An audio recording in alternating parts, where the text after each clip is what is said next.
Hello, everyone, and welcome back to English Podcast with FTJ, where learning English is easy and fun. I'm Jennifer. Hello, Jennifer. Hi, everyone. It is so wonderful to be here today. I am very, very happy to see you all. I am happy too, Jack. You look great today. How are you? I am doing very well, thank you. I have my green tea, the sun is shining, and I am ready to talk. And you, Jennifer? I am fantastic. I had a very good morning. I went for a walk in the park and I saw many flowers. It was very relaxing. That sounds beautiful. A walk in the park is always a good idea. It is. But today, Jack, we have something very special for our listeners. Oh, I love special episodes. What is it? Today is a Q&A episode, question and answer. Wow, that is great. I love answering questions from our friends at home. Me too. We have many messages from people all over the world. They have questions about learning English and about life. That is so cool. I'm excited to help. But before we start, Jennifer. Oh yes, everyone, if you like our conversations, please click the like button right now. It is a big help for us. Yes, it really is. And please subscribe to English Podcast with FTJ. We want to make many, many more podcasts for you. And don't forget to share this with your friends or your family. If they are learning English, they can listen and learn with us. Exactly. Okay, Jennifer, are you ready for the first question? I am ready. Let's do it. Okay, our first question is from Anna in Mexico. Anna asks, I am very busy with work and my family. How can I find time to study English every day? Oh, that is a very good question, Anna. Many people feel this way. Life is very busy. It is. I think everyone feels a bit tired sometimes, just like you were last week, Jennifer. Yes, exactly. My advice for Anna is this. Start small. You do not need 2 hours every day. I agree. 2 hours is a long time. What can she do instead? Well, she can try the 10-minute rule. Just 10 minutes of English. 10 minutes? That is very short. It is, but 10 minutes every day is better than 2 hours only on Sunday. That is so true. You can listen to a podcast like ours while you cook dinner or while you're on the bus. Yes, or you can read one short story before you go to sleep. 10 minutes is easy to find. I love that. And you can even practice while you brush your teeth. You can think about your day in English. I am brushing my teeth now. I am washing my face. It sounds funny, but it works. It does. So Anna, don't worry about big study times. Just 10 minutes a day is a great victory. Good job, Anna. What is the next question, Jack? The next question is from Hiro in Japan. Hiro says, I know many words, but when I speak, I forget everything. I feel very nervous. What can I do? Oh, Hiro, I understand you perfectly. Feeling nervous is very normal. It is the #1 problem for many learners.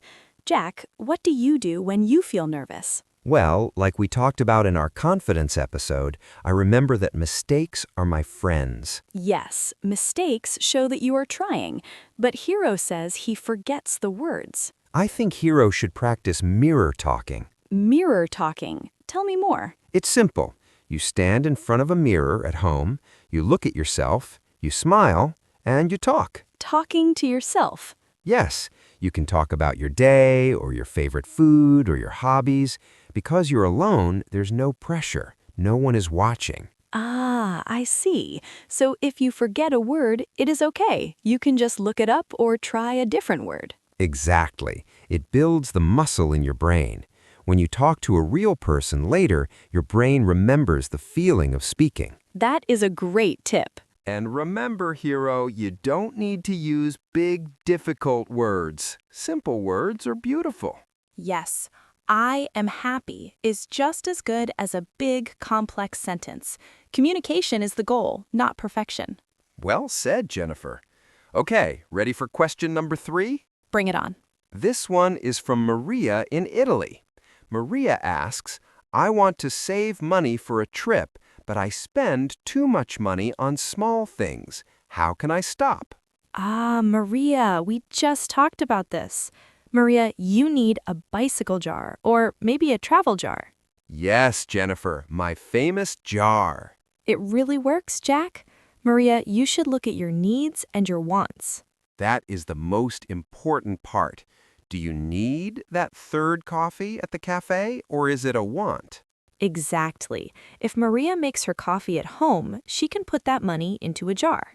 And she should put a picture of her trip on the jar.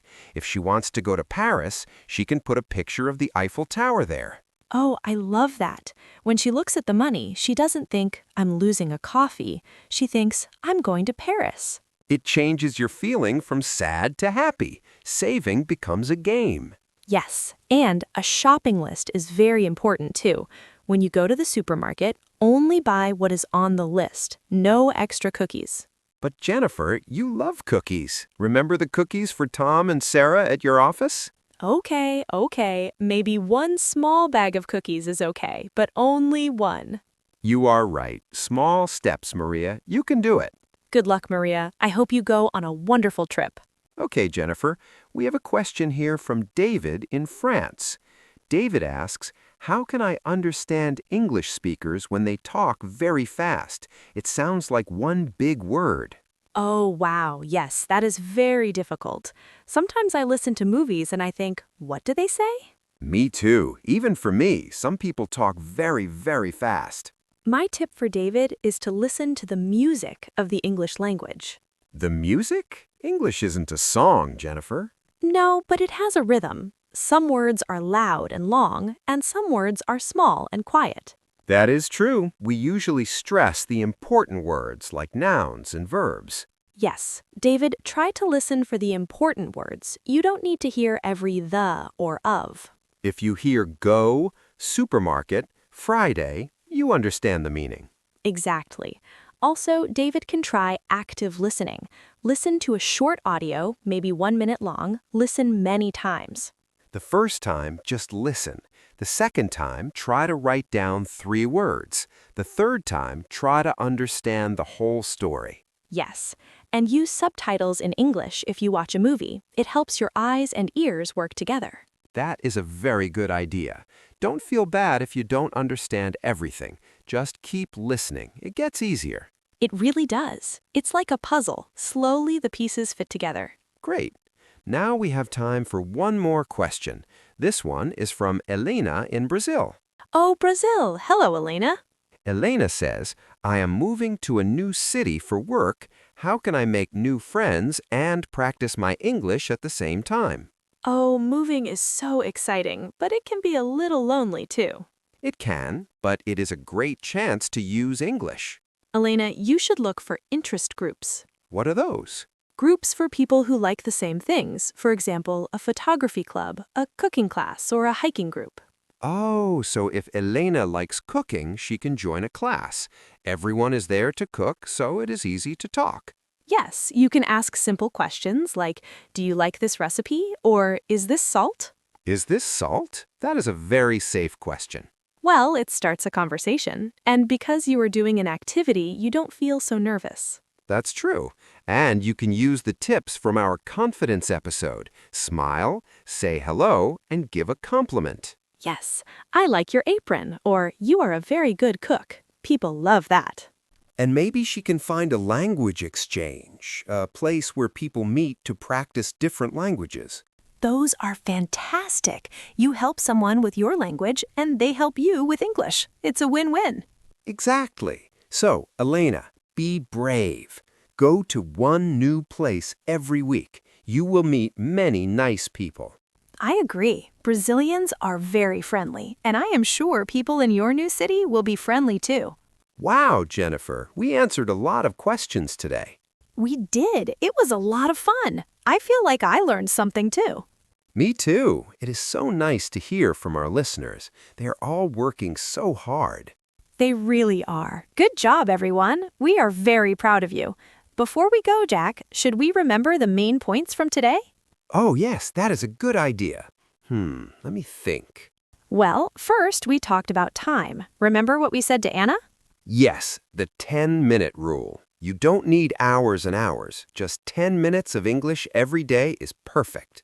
Exactly. And for Hero, who was nervous about speaking, Smile and talk to the mirror. It sounds a little silly, but it really helps you feel ready for a real conversation. It does, and I liked what we told Maria about money. Oh yes, the wants and needs and the jar. A picture of your goal on a jar helps you save money for your dreams. I want to make a jar for my next vacation now. Me too. And for David, we said, listen for the important words. Don't worry about every small sound. Listen to the rhythm like music.